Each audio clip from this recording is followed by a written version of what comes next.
experiences. Okay. Do you have a Facebook page? I have a website, Yeah, website. Yes. racingtoheaven.net. Yeah, that's probably going to show up on the screen. Do you want to write another book?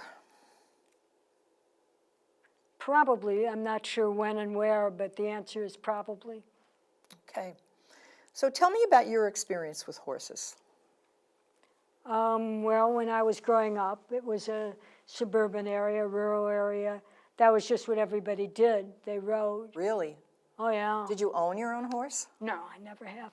Now, what's fascinating is, people might say you play rougher now than you ever did. Oh, when I was growing up, the riding was a lot rougher. The height of the jumps, the this, the that.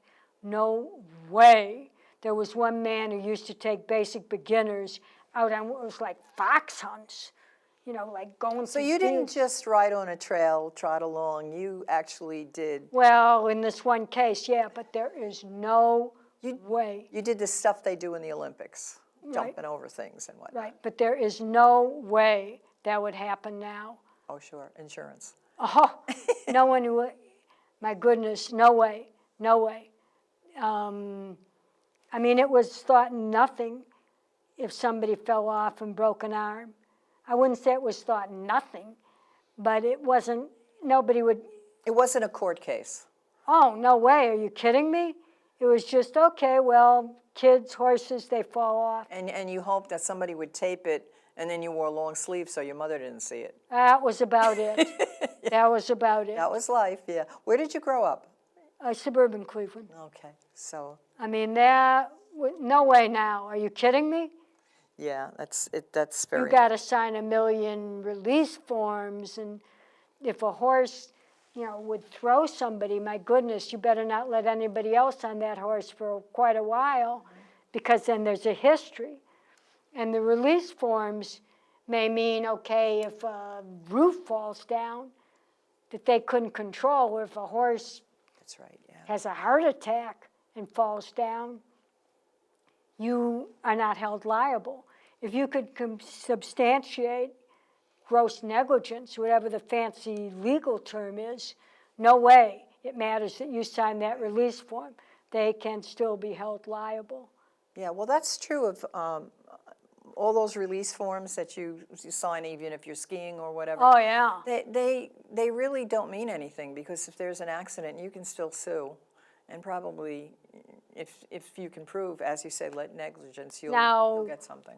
I mean, when I wrote this, I was writing a novel, and it adds to the mystique. There is no way she counts herself as being 16, that some 16-year-old girl is going to be going in these races. Mm-hmm. No way. Yeah, the other thing that I thought was odd was that you said she was overweight and clumsy, and usually jockeys are like, well, she just weighed suddenly 98 mysteriously pounds. lost weight, which is, again, part of the living out the fantasies. Okay. All right. Now, you really don't know what's going on, because you have this mysterious character, Roberto, who's not even using her real name. He may have proved she's 18 or whatever the blanket is. Mm-hmm. Yeah, Oh, well, I don't know. What are the rules and regulations for jockeys? Do you have to be 18? I suppose you. I do not think some 16-year-old girl is going to be allowed in these races, no. I'll be honest, I'm not sure the legalities. It may depend state from state, but I find that hard to believe. Now, where the horses that you rode, or the horses you ride now, where do they get the horses? Do they rescue them? The reason why I ask is because my daughter-in-law rescues horses. Well, I just take lessons, and it's a rented horse. The stable owns them. Yeah, but where they got them, bought them, a lot of different ways and places. There are horse auctions and. Or somebody knew somebody, all of the above. Are you involved at all in rescuing the wild horses I've never and all done that kind of either. stuff? Yeah, that's I think an interesting aspect of that. So if you write another book, will it revolve around horses? Might, I'm not sure. You're not sure. Maybe not to the same level. Okay. So if somebody wants to contact you about your book and whatnot, how do they go about doing that? What's the best way? Okay, again, the website, www.racingtoheaven.net. And you have a way to like Comment contact. page, and you can just Oh, you have a comment comment page. Oh, that's anywhere on great. that website. What kind of comments do people make? Well, what I'd like to get some comments on, very much so. Oh, I say it would now. very like to have people comment.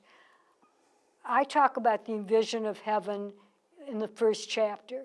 Talks about it as being a place where some miraculous things can happen, but if you have a person who never developed themselves and doesn't even try, well, maybe they had a beautiful face on earth, they no longer do, they just kind of float away. That's presented as a vision of heaven. I would love to have people contact that website. Again, it's www.racingtoheaven.net, and comment on their vision of heaven. That should generate some very interesting comments. I hope so. I would like to have people do Yeah. that. Maybe that's going to generate an idea for a new book, possibly. If you just go on Google or Yahoo and type in Racing to Heaven, you will get it. A word of advice to authors. A word of advice. A word of advice to authors in the 25 seconds. Writers are often told to write about what they know, but the problem with that is you can assume just because you know it, everybody else does. It's like trying to teach somebody to walk. If you haven't learned some of that through physical therapy, you do it so naturally. Well, you're writing about something you know. You start assuming everybody else knows these things where they don't. Thank you so much.